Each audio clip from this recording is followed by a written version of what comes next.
ladies and gentlemen, please help us welcome our first guest on this first episode of this show. He is a fairly well-known comic book writer in the underground comic book scene. Some of his noted works include Scud, the whole shebang, Drywall Unzipped, The Cosa Nostroids, and who knows how many other wonderful comic books this man has written. Ladies and gentlemen, without further ado, please help us welcome this wonderful person onto the show. The man, the myth, the legend behind Scud, the disposable assassin, Rob Schrab! Me! Hi. Welcome. How can I follow that, Kyle? That was an amazing intro. Thank you so much. Yeah. Welcome. It's one of his many strengths on the show. Oh, the intros. Oh, how am I going to follow that? Well, hopefully by a middle part, we'll get to ending. Yeah, I have to say that, again, I told you guys earlier that recently I stumbled upon your review of Scud, the whole shebang, my opus, and really was touched by how much love you poured into it. Scud means a lot to me, and it was a very personal project of mine, and to have somebody that isn't my mom tell me I'm good at what I do is very flattering. So good. Thank you so much. Good? No, sir. You're not just good. You are amazing. Yes, the greatest artist from Sheepsville, Wisconsin ever.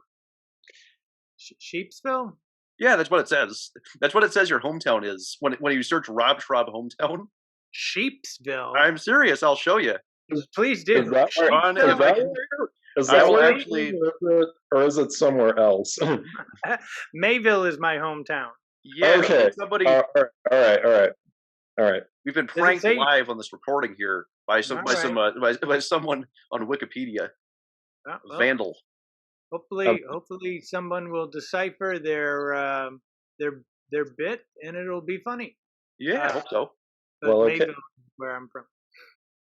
All right, so Rob, Nate and I, we have some questions lined up that we would like to pick at your brain out with. I will do my best to answer them intelligently. That's all we ask for, sir. All right, so Nate, do you want to go first, or should I? You go ahead. We'll have you open. Okay. All right, now, Rob, I've seen some podcasts and I've seen some interviews that you've done in the past, and this question that I'm about to ask you it's probably something that's ridiculously generic, and it's a question you've probably heard 1,000 times before, but I don't care because I'm going to ask it anyway, just because I'm such a fan of this comic and I'm a fan of the stories and the universe that you've created with this. Which is okay. So my question is this. Now, what was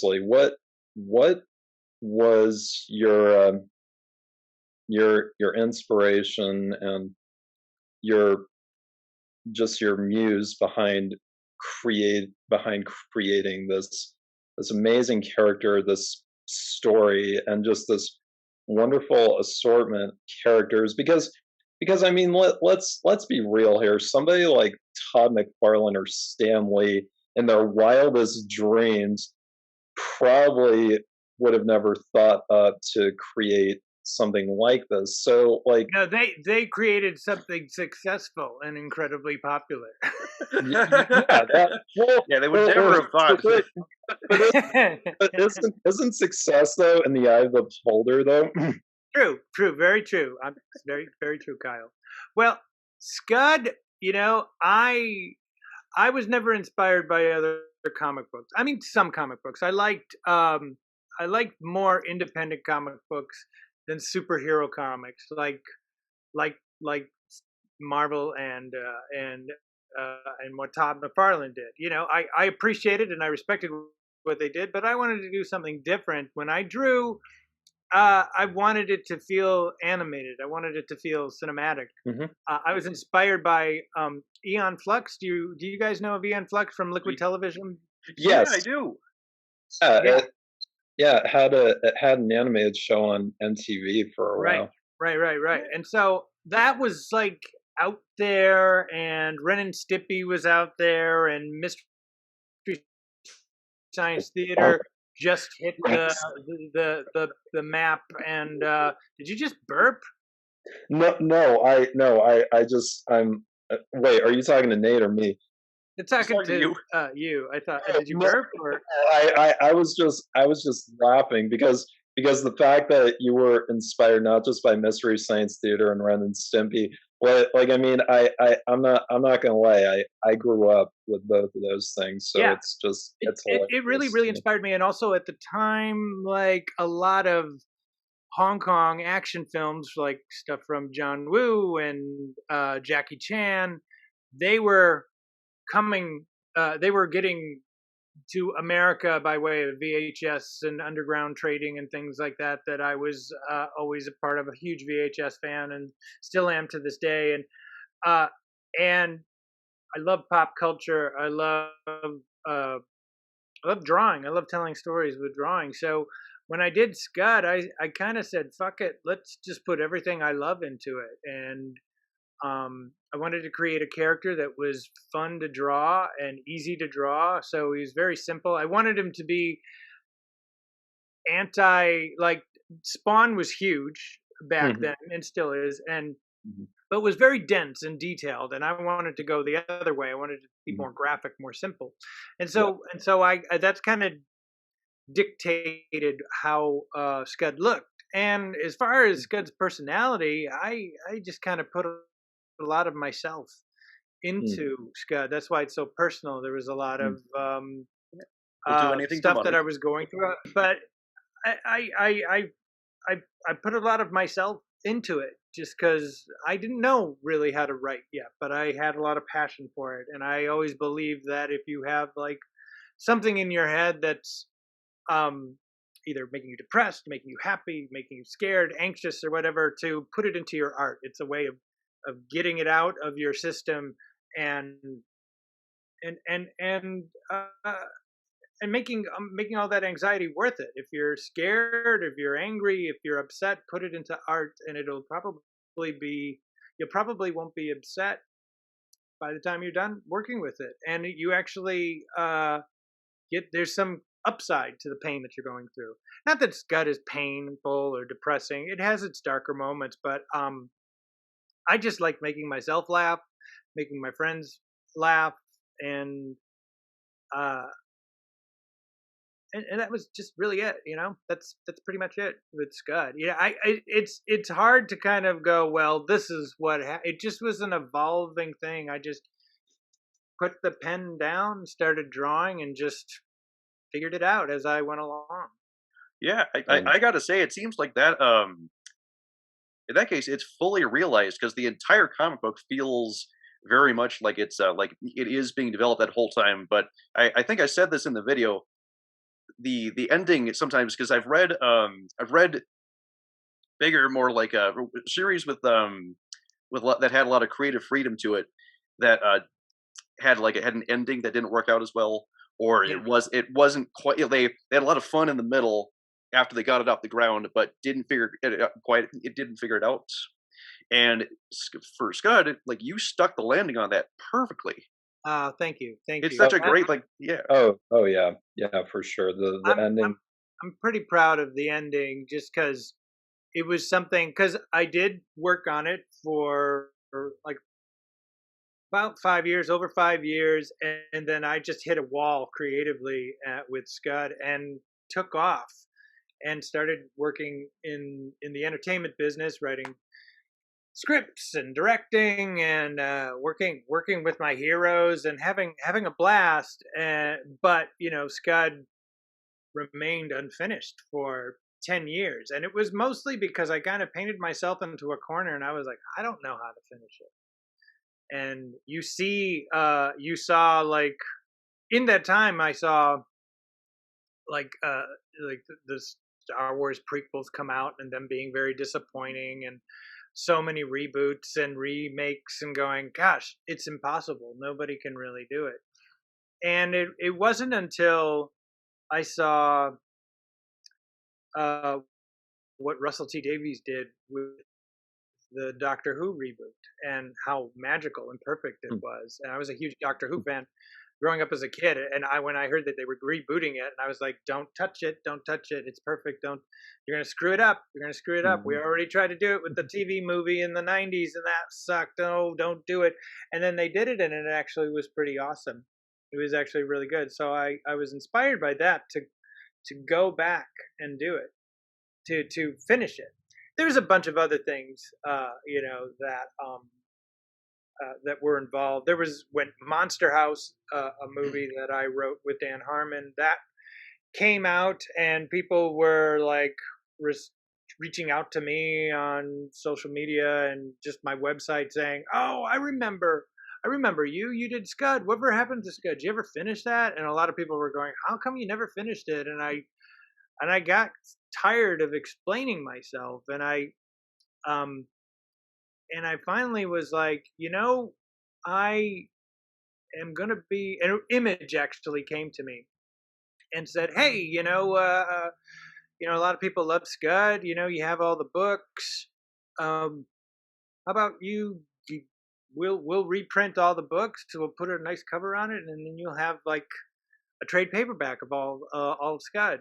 And at that point, there was a good chance that Scud was going to disappear forever, because a lot of the artwork was on disc, and the format was completely like ancient, and there was a lot of art missing, and a lot of books were destroyed, and I was like, I don't know. And then I started putting it together and finding, and my brother would go on eBay and buy old zip drives and find a way to connect it to new computers and rip discs off of floppy disks and information off of floppy disks, and we put it together. I tracked down a bunch of people who had the original pages that I sold them to at conventions. I said, hey, can I pay you to scan this, and or I'll send it right back. I'll do some sketches for you. Please do this. And I got so much love and outpour. My friend Jim Mahfood, who is a fantastic artist, who I grew up with during the comic book scene, and he was very supportive, and we found a way to put it back together, and that was just what already everybody sold. And now it turned out like now it was time for me to finish it, and I had 10 years to kind of come up with it, and I was scared. I was really, really scared. I hadn't drawn regularly in a really long time, and I knew it was important to people, and I kind of at first went into it thinking, I'll just do like 28 pages and put a cap on it, and it'll be not the best, but at least it'll be some kind of that's all folks ending. And I started it, and I got to the page where Drywall says to Scud, I don't know if you remember, it's like, why did you leave us? Why did you just I remember that left? part, You just didn't say goodbye, you just left. And that emotion kind of made me go, wow, I have a big responsibility here. I can't phone this in. And I kept telling Image, I was like, okay, the ending's almost done. I was going to do 28 pages. Turns out it's going to be more like 35 pages. And then that turned into 40 pages. And that turned into 50 pages. And eventually it became 4 issues long. It's like over 100 pages of Scud, which I was working on while I was directing the Sarah Silverman program for Comedy Central. And it was probably one of the hardest things I've ever done. And I remember like drawing that final page and going, I can't believe it. I did it. And there was so much, I was very proud. This is one of my proudest moments of finishing it, because I was like, I know this is a good ending. This is the ending I as a fan, and am a fan of Scud, would appreciate it. So to hear you guys saying that it resonated with you as much as it did with me, made me want to reach out to you and say, "Hey, thank you." Yeah, we're so happy it did too. It's like Yeah, it resonated with me a lot because in some ways, like I know you said you were not as inspired by other comic book creators, I guess, as you were by more cinematic things, but a yeah. lot of I think like contemporaries you would have had at the time when you were making Scud I read them before I read Scud. So things like The Tick or Sam and Oh yeah, Max well, or yeah, the Tick yeah, is a big influence. Not a huge influence, but I mean, like, I loved any kind of black and white independent comic book. You know, I loved the Tick, I loved Cerebus, I loved yeah. Did you like um Daniel Close or Klaus? yes, yes, Yeah. yeah. I loved uh I loved Bone. I love there's a Oh, comic book called don't Roachmill. Roachmill is like this Clint Eastwood if he was a cockroach exterminator. Really bizarre and crazy. And like the first issue of Roachmill, I would say, is very inspired. I was very inspired by that for the first issue of Scud. And so if you know that book, check it out. I, It's really fun. cool. I will. That sounds Yeah. interesting. Roachmill is that it's really like a bizarre, crazy, but super fun I read. I mean, it sounds unique. I mean, just from the little bit where you're just like, oh, it's Clint Eastwood if he was a cockroach. I Yeah. mean, my imagination is already going wild just from that little bit Yeah. Yeah. alone. And that's me too. I tend to kind of like go less is a bore. Let's make everything turn everything up to 11. Let's make it big and loud and crazy. And there was a time when I was drawing comic books for myself just in high school where Mhm. I was like, "Oh, I got to set up the world. I got to set up this and all the cool stuff I'm going to do later. I have to set up everything, the motivate, blah, blah, blah, all this stuff, and um, and I would always get tired of drawing it because it's a lot of talking, a lot of info dumping, and I never got to the fun. I never got to the fun. And then when I did Scud, is like I said to myself, I'm going to do the fun as quickly as possible, you know. So that became like, oh, let's buy a robot out of a vending machine and program him to hate an enemy before he even meets it and just get to the shooting and the monster as quickly as possible. And instead of saving the plughead creature for issue number 5, let's have her be issue number 1. And don't even explain where she came from or what the deal is. Just make her as weird, as simple as Scud looks. She should be really complicated and crazy looking, and it's yeah, that was like my thought process. No, that's honestly the biggest vibe I got the very first time I cracked open the whole shebang. Cause like some build up towards something, but it's not so much so that your mind is like overwhelmed by it or Yeah, whatever. It's just enough to where you're just like, oh, what's on the next page or the next panel or whatever.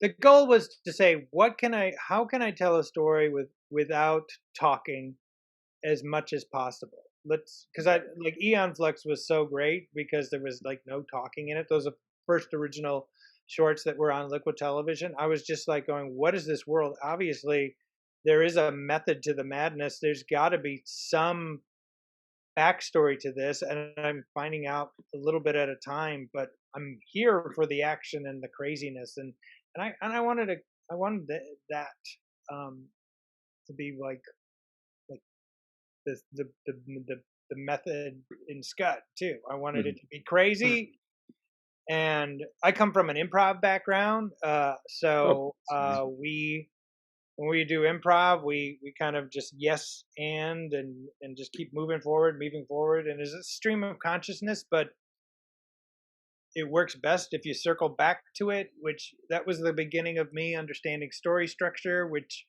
I studied and worked on while working on movie scripts, TV scripts, shorts and stuff that I did for Channel 101. And it's like I really do feel like if I would have done the next issue or the finale of Scud back in the day, like back in like 1999, it would have been a disaster.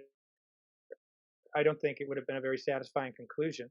I think I needed to step away from it, fall out of love with it, fall back in love with it, miss it, make peace with it, and then use all of the knowledge that I learned about storytelling and character and just drawing and art in general to give the kid a fitting ending.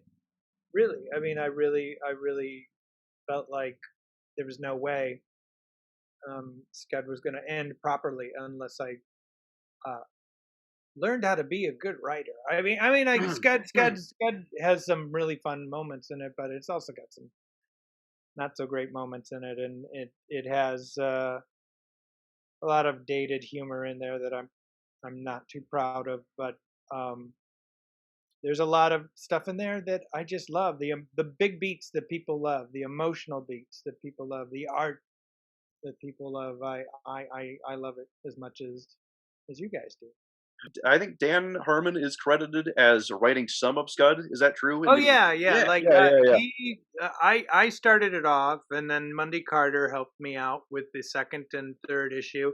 And then around issue 4, I invited Dan. We were all in the same improv troupe, the Dead Alewives. Yeah. And around issue number 4, because Dan and I always spoke the same language comedically. Like we were big into pop culture. We loved the same kind of stuff. We made each other laugh, and and I said, dude, do you wanna do one with me? Monday did like 2. Why don't you help out? And we did issue number 4, which was the Mafia versus Voltron zombie dinosaur episode, and it was so much fun, and it was the beginning of Dan and I writing together. We wrote sketches together, but this was our writing together. And eventually Dan and I were like writing most of the book together. There are a couple of books that I would like, I'm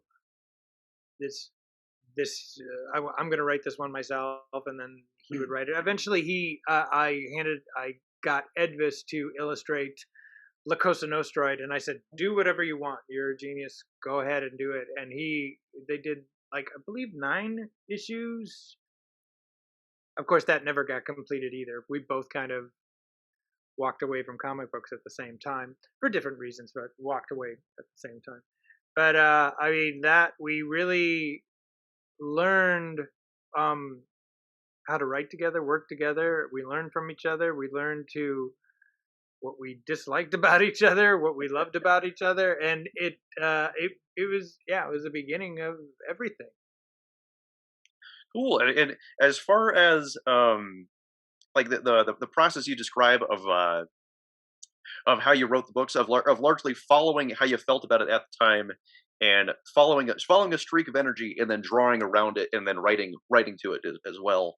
That's really it. You described it perfectly. It's just like following the streak of energy that's out of you and just drawing around it. It really is like you wake up, like each page is a day of my life.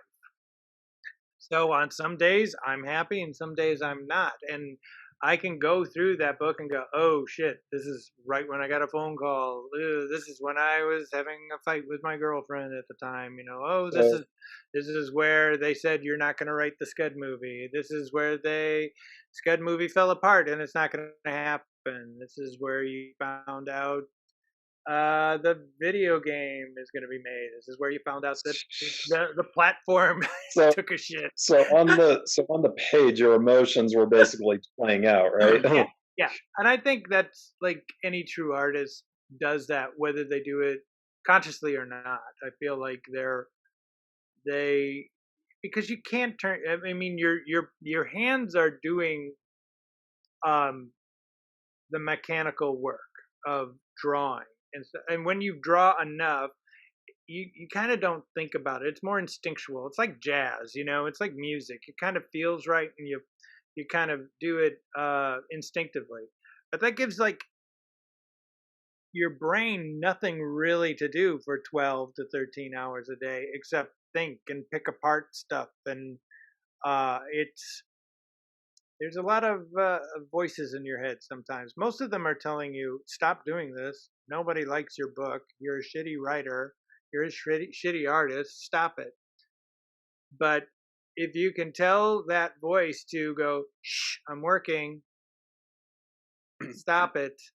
Yeah. I don't need this right now. I need to finish this. You can get a lot of stuff done. You can get a lot of great work done. Oh, Sounds like good advice. Yeah, I think it's wonderful for whoever watches this to hear that, because I think that's something a lot of people run into, where they have all those voices in their head that are very discouraging, and then they talk back to it, say like, hey, I haven't even made anything yet. Like, right. Here's the thing. All of your favorite people, from me to Stephen King to Steven Spielberg to Dan Harmon to other Stevens. anybody. What? The other Stevens, even? Other Stevens. Other Stevens, yeah. Yes, so many Stevens. They all have the voices. The voices don't go away. The voices, every time you open up your computer to an empty Word document or take your pencil out to an empty page, there's a million voices in your head that say, why are you even trying?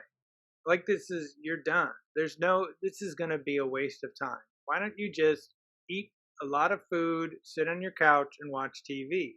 You're going to be so much happier. The problem is those voices are right. You might be happy because drawing and creating can be painful. It is painful to go and create something that's never existed before every day.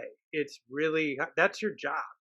And the voices don't get quiet, just know that when you're starting off your career or starting off any kind of creative endeavor and you hear those voices, you're not alone.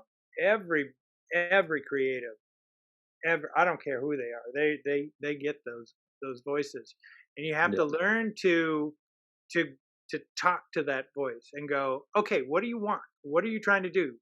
I'm trying to protect you because I don't want to see you go through the pain of creating something that might not pay off. Well, this is the life that I've chosen this life. And I like drawing and I like writing. I like the end result. And if I'm going to do what I really want to do, I have to go through some pain in order to give birth to this new idea. So thank you for the warning, voice. I need you to shut the fuck up and let me handle it from here. Thank you. I know you were trying to protect me, but right now I've got a job to do. And it gets hard. It can definitely get hard, but especially when you're a comic book artist, when you're like, I have to do a page a day to get a 30-page comic book done on time. And that's a month of your life drawing. And I did I wrote, pencils, inked, and we didn't do color, but did the cover, did the back cover, did a lot of stuff, and just kind of managing the making of the book all at the same time. And at the peak, I was doing that and La Cosa Nostra, trying to do Tales from the Vending Machine, trying to do Big Crap Scare, trying to do stuff with the Drywall and Oswald show, and it was a lot. It was a lot. And it was doing well, but it wasn't making enough money to really survive off of, unfortunately. So it was a labor of love for a really, really long time. And but I'm so glad I did. It's the beginning of everything. It's my first hit, but it's my first thing that got out there. Well, I mean, it is a hit, and I mean. Oh, thank you. No. I'm not just I'm not just saying that either. Like I can honestly, I'm about to go on a little bit of a soapbox here. If I start to sound like a crazy lunatic and ranting and raving, please stop me at any time. Okay. We're recording all of this, right? right? Oh yeah. Yeah, yes, Okay, we good. are. Good. Yeah, yes, we are. I I want just this recorded to listen back to later. like I can honestly say this because before Scud, I had honestly read like so many different books. Like I'd read Spider-Man, X-Men, Batman, you name it. But but I can honestly say none of those other comics had the impact on me like Scud did, because like I honestly, when I cracked it open, I had a feeling that I was in for something different, but not different in a bad way. Different in a way that would speak to me in a way that no other comic book would, or whatever. And I just and and also when you said a little bit ago that oh, this isn't enough to survive on or be viable on or whatever, I in my humble opinion, I honestly believe like what I said earlier, success is in the eye of the beholder, and it is something that I very much believe and whatnot. Because like I like I just I just don't want you to think that just because you didn't make a crap load of money off of this that you're a failure or something. Oh no, no, no. And You're if I not. if I made it sound like that, I don't. I mean, look, no one put a gun to my head and say do this. I did it because I loved doing it, and I knew that it was going to pay off, and it did, and it got me out to Los Angeles, and it got me seen by my heroes, and I'm doing my dream job, the job that I wanted to do my my whole life as a child, and I owe it all to Scud. So um, Scud didn't didn't make me rich, but it gave me my life. If I hadn't moved out here, I never would have met my wife, Kate. You know, I mean, like everything goes back to Scud, and I mean, like I've got the best job in the world. I've never been happier, and I get to talk to wonderful people like yourself.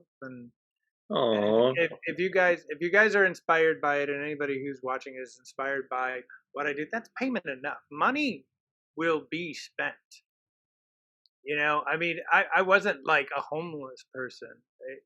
I could pay rent. It was a struggle. Like if I didn't have the book on time, uh, everybody else didn't get paid. So it was a lot of stress for someone who was, like 25, 26, who had, and then eventually when I was 27, moved out to Los Angeles and going through culture shock and not having any friends and just having so much responsibility. It was pretty scary.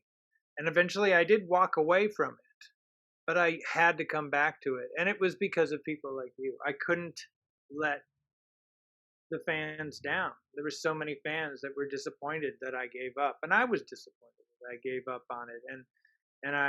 And so when I did come back, I made myself make it worth the wait. I was not going to phone it in, and it's great that people like yourself notice that. Oh, well, thanks, man. we I think appreciate it's impressive that you make it that you flip this into such a big success story, because I've heard you hear things about like as you said, it's so hard to be able to revamp a project that's been gone for such a long time, or make a sequel or a prequel, any kind of continuation of a project that Super hard. been on for a while, or had some kind of culture around it that has expectations to it. Yeah, it's hard. Endings are hard. They're usually endings and sequels and reboots and remakes are hard because usually they're made for the wrong reason. They're usually made for money, and I wasn't doing it for money. I was doing it to finish what I started, and money was never up. It wasn't like Image says, "Hey, we're gonna give you X amount of dollars for you to finish it." They were like, "We don't care if you finish it. We'll publish whatever you got." And I did it on my own, and I forced myself to do it. And yeah, we sold out of the whole shebang. We're on our 5th printing right now, so it is new fans are constantly being are discovering it. People are drawn. People who love Rick and Morty find out that Dan worked on comic books and track it down and read it and become quick fans, and it's great. It really is. It is great that it's still resonating. This thing is just turned 27 like a month ago and is still resonating with a young audience, which I adore. I think it's great. Oh yeah, well, I think that kind of type of that type of energy that the Scud comic has actually is maybe not immortal, but it has a really long shelf life when it's as creative as it was, and it's even with dated, even when the humor itself is dated, like the reference the joke makes. I think even then, there's almost a nostalgia to it that some people have, where the if they're reference old enough, what? The what? reference what? The reference the joke makes. Yeah. Yeah, like if Yeah, there's like a very I mean, like the thing is like when I was doing some of those jokes, it was already nostalgic. If I'm doing references to Star Wars, I mean, it was 1994. I mean, it was nostalgic. So for people to be doubly nostalgic over it is interesting. Um, there's like Reservoir Dogs and Pulp Fiction references in it, and so the people are like, "Oh, so nostalgic." It was contemporary when I came out with it, but I mean now it's nostalgic. But it's a hodgepodge of pop culture.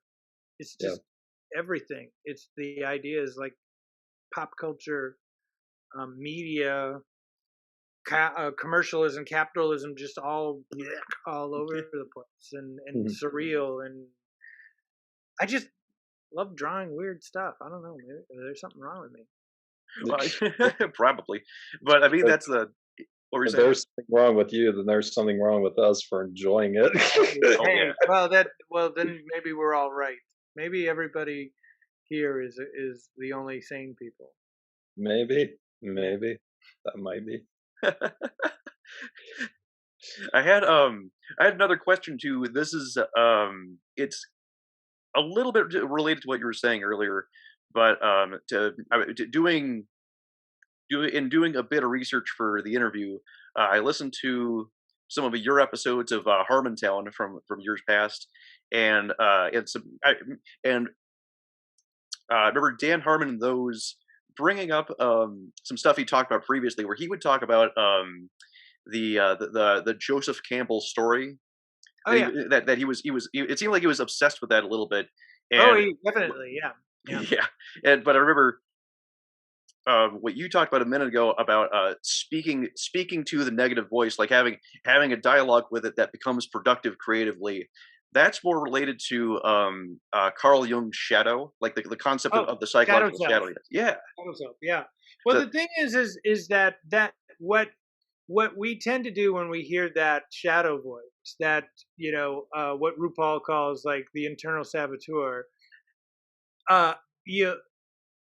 it's a voice that you personify as evil, as a nagging voice that's saying you're not good enough, you're terrible, why even bother? And we try to bury that voice. We bury it. We like, oh, shut up, don't talk, don't distract yourself, don't do it, or whatever. And it's an exhausting thing to do. But if that voice gets loud enough in your head where you're not doing anything, it's time to go, okay, all right, you got the floor voice. What do you want? Tell me what you want. And the voice is not an evil voice. The voice is your protector. Your voice is something that is part of the lizard brain. That is like back when we were like monkey dogs and we were living in caves and going out into the unknown for food meant you might get eaten alive, you might die, you might get lost. You're just, whatever you do, don't take any chances, stay full, don't leave the house, don't interact with anything new because it probably will kill you. But we're a modern, evolved race of people. We don't need that anymore.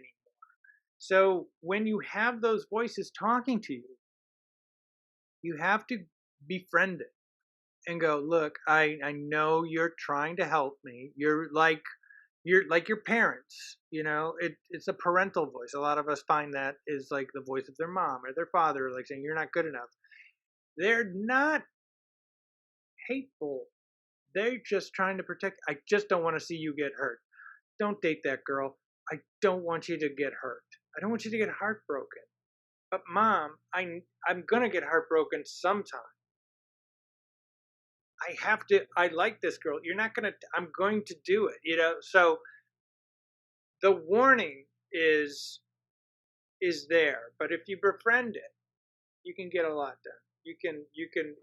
But it'll never go away. But you can befriend that voice. It's not an evil voice.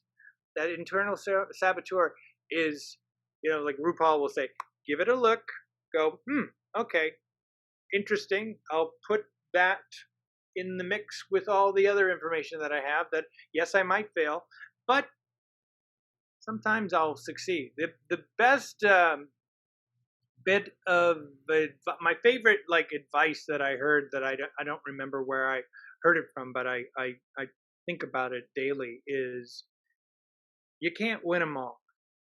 And that's the beginning of it. But you can't lose them all either. So every time it's the law of averages, I tell people. You can't keep losing. Eventually, you're going to win if you keep trying.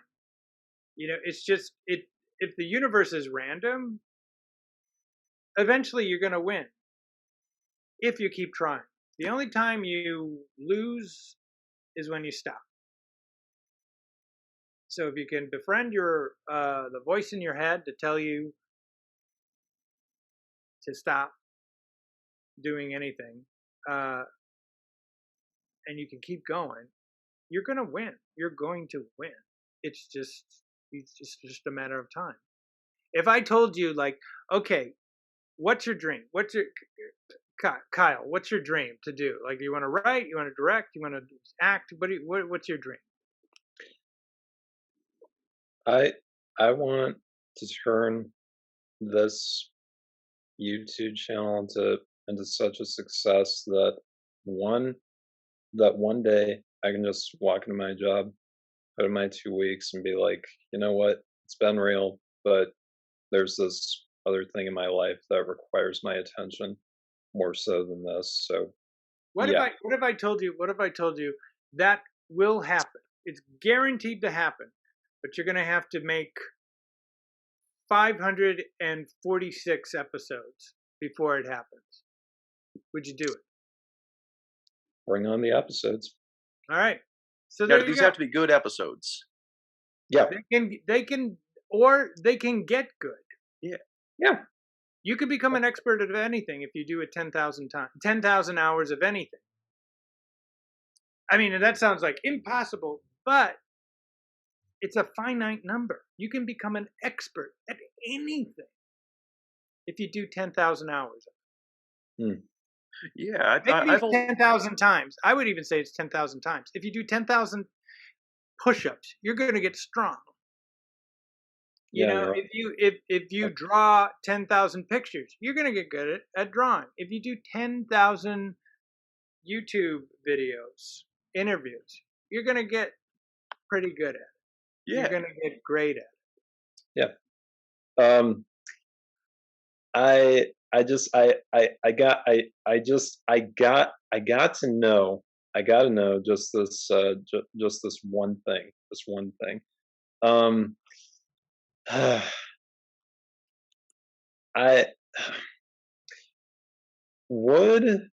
Would it in any way be possible whatsoever to either do an animated Scud movie or an animated Scud series or something like that? Because I'm not going to deny this. I have poured over the pages in this thing, I don't know how many times, and I can honestly say I see so much potential in it to be like because I honestly believe that this comic book deserves not just this comic book but also this character deserves just so much more attention than like what it's been getting Oh, or what I I completely agree. I think, um, I mean, I own the rights to Scud. hmm Um, I have a silent partner that gets half of what it makes, which is what he deserves. But just to be realistic and transparent about it, I could hmm either share half of it with somebody, or I could create something new and own all of it. However, I do agree Scud would make a very good series. I think it would make a great TV series. It was always made to be a TV series, not a feature film. Anytime somebody's tried to do a feature film of it, it lost some of the best some of its parts of essence. it. Yeah. I mean, like it's a sequential, show. hmm So the thing that would make me want to do it is just having the right circumstance. Having like somebody passionate enough and powerful enough to godfather it and gets it. I mean, there's like people, like as early as like a couple months ago would say, "Hey, we want to do a Scud show." And I'm like, "All right, what do you got? What do you got other than the idea of wouldn't it be great to make Scud into a TV series?" Uh, and they usually have notes on how to change it. And I'm all for changing it. I'm all for making it better than the source material, but it's got to be a better idea, and it's got to be a good reason. And it can't be just like, can Scud look like Brad Pitt so we can cast an actor as the character, which is, Worst idea I know, ever. and people have said that, and it'd be like, well, that would be dumb, and I'm not interested in doing that. And you can make a robot Brad Pitt movie and see how well it does. But I, you know, for me to do the thing is like the book exists, and to me, and now that it has the ending that I adore, to me it's like, well, it can only go downhill from here because that was such a perfect experience. Mhm. However, if Edgar Wright comes and says, "Hey, I want to do a Scud movie, and I want it to be exactly like the book, and I want you involved in it," or something, or if somebody like somebody comes to me and goes, "We want Rob Schrab to do the Scud TV series, and we want it to feel like it came out of Rob's head." I mean, maybe that would happen someday if I have enough like successes on TV and whatever. But again, I'm not pursuing that because I feel like Scud exists and it's great. And what's going to impress me is somebody passionate who knows the book as well as you guys do, and is like going, "Look, we can't. If we're going to do this, we can't screw it up because it's got to be done right." So, you know, and it's strange. You and I go, "This is fun. It's so crazy. It's so weird. It's got everything in it." And everything that we love about it, it seems like they want to get rid of. Does Jeff have to be like a plughead monster? Can it be like a Yes, human Jeff actor? needs And to I'm have like, a what? Really? You're going to take one of the most iconic, fun things that represents how crazy this universe could be, or unlimited the yeah, scope of this universe could be, and you're going to just make it into something we've seen already? Well, then yeah. you don't get it, and I'm not really interested in working with you on it. And that's fine. I mean, it would be great if Scud had a legacy that existed way beyond me. But I'm just waiting for the right circumstance to come along.